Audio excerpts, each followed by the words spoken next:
Hi everyone. నా పేరు Pratap Reddy, physical director Aditya engineering college. ఈరోజు చాలామంది ఫేస్ చేసిన ప్రాబ్లం నీ పెయిన్. సో నేను చూస్తున్నాను చాలామంది పీడీ స్టూడెంట్స్లో కానీ ఫ్యాకల్టీస్లో కానీ నీ పెయిన్స్ వస్తున్నాయి.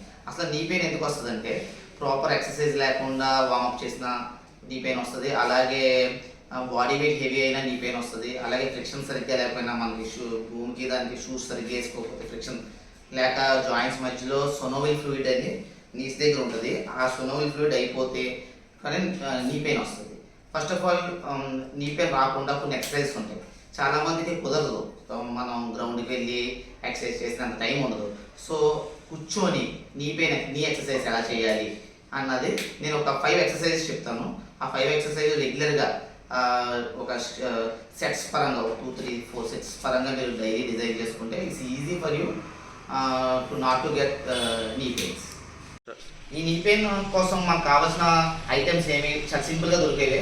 ఒకటి మనకి రోలర్ ఆర్ టవల్, ఇంకోటి టెరా బ్యాండ్, అది మనకి అమెజాన్లో దొరుకుద్ది. ఈ 2 ఐటమ్స్ ఉంటే మనం ఈజీగా ఈ 5 ఎక్సర్సైజ్ చేయొచ్చు. ఒకటి వాటిల్లో ఫస్ట్ వచ్చి సిట్టింగ్ మార్చ్, ఇంకోటి సిట్టింగ్ లెగ్ ఎక్స్టెన్షన్, ఇంకోటి hip extension, inner thigh muscle squeeze and toe lift. ఈ 5 ఎక్సర్సైజెస్ చేయాలి. ఎలా చేయాలో అన్నది నేను డెమాన్స్ట్రేట్ చేసి మీకు చూపిస్తున్నాను. ఫస్ట్ ఎక్సర్సైజ్ వచ్చి సిట్టింగ్ మార్చ్.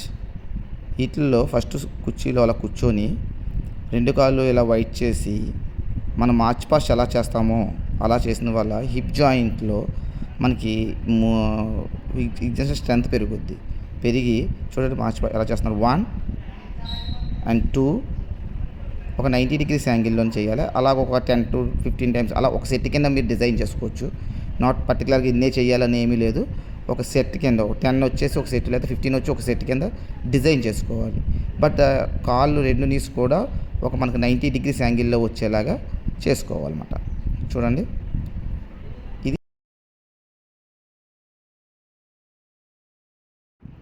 నెక్స్ట్ వచ్చేసింది లెగ్ ఎక్స్టెన్షన్ అంటారండి దీనికి వచ్చి టెరా బ్యాండ్ కాలుకి కట్టుకొని చూడండి ఒకసారి. ఈ టెరా బ్యాండ్ 2 కాలు మధ్యలో అలా పెట్టుకొని ఒక కాలు రైట్ లెఫ్ట్ లెగ్ ఏది ఒక లెగ్ ఫార్వర్డ్ పెట్టి పైకి అలా లిఫ్ట్ చేస్తూ ఉండాలి. అలా ఒక్కొక్కటి 10 to 15 టైమ్స్ చేయాలి. చేసిన వల్ల ఏమవుతుందంటే మన క్వార్టర్స్ ఆఫ్ మజిల్ స్ట్రెంథనింగ్ పెరుగుద్ది. సో దట్ అండ్ ఆ స్ట్రెంథనింగ్ పెరిగిన వల్ల ఆ నీ మీద అంత ప్రెషర్ పడకుండా ఉంటుంది అన్నమాట.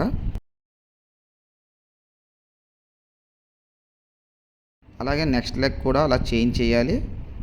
అలాగ 10 to 15 అలా టైమ్స్ చేసిన తర్వాత లెగ్ చేంజ్ చేయాలన్నమాట.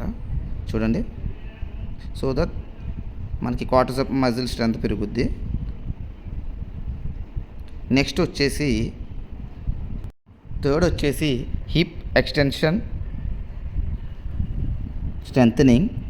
ఇది కూడా 2 టైస్ మధ్యలో టెరా బ్యాండ్ అలా పెట్టుకొని సేమ్ చూడండి బొమ్మలో ఎలా ఉందో అలాగా పెట్టుకోవాలి.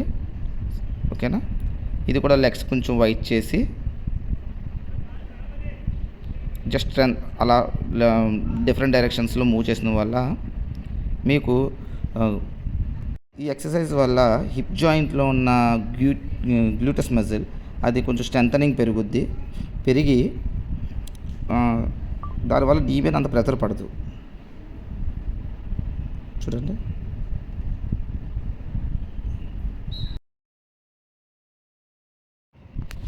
ఇది 4th ఎక్సర్సైజ్. దీని పేరు వచ్చి ఇన్నర్ టై స్క్వీజ్ ఎక్సర్సైజెస్. దీనికి మజిల్స్ 2 కాళ్ళ మధ్యలో మీరు బాల్ పెట్టుకోవచ్చు, సమ్ రోలర్ పెట్టుకోవచ్చు, ఆర్ టవల్ లాంటిది ఏదన్నా మీకు అవైలబిలిటీ బట్టి పెట్టుకోవచ్చు. చూడండి, 2 టైస్ మధ్యలో ఒక టవల్ పెట్టుకున్నాం.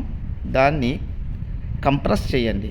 కంప్రెస్ చేసిన వల్ల ఏమవుద్దంటే హ్యామ్స్ట్రింగ్ మజిల్ స్ట్రెంథనింగ్ పెరుగుద్ది. చూడండి, హ్యామ్స్ట్రింగ్ మజిల్ కూడా మనకి స్ట్రాంగ్ అవుద్ది. అది స్లోగా it should be done slowly. ఇది చేసిన వల్ల మనకి ఇది కూడా సెట్స్ వైజ్ చేయాలి. ఒక్కొక్క 10 చేయండి. ఒక సెట్కి వచ్చి 10. ఓకేనా. నెక్స్ట్ వచ్చి టో లిఫ్ట్. దీన్ని ఎక్సర్సైజ్ వల్ల లాభం ఏంటంటే మనకి నీ నుంచి టో వరకు ఉన్న మజిల్స్ స్ట్రెంథనింగ్ పెరుగుద్ది. చూడండి ఒకసారి ఇది ఎలా చేయాలంటే, ఇది కూడా చూడండి అలా పైకి లిఫ్ట్ చేయాలి, నీ కింద టచ్ చేస్తూ లైక్ 1 2 3. అప్పుడు గ్యాస్ట్రోజీనియస్ మజిల్ ఉంటుంది మనకి, బ్యాక్ కాఫ్ మజిల్ అంటారు దాన్ని.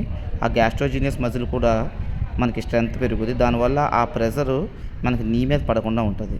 ఇది చాలా ఇంపార్టెంట్.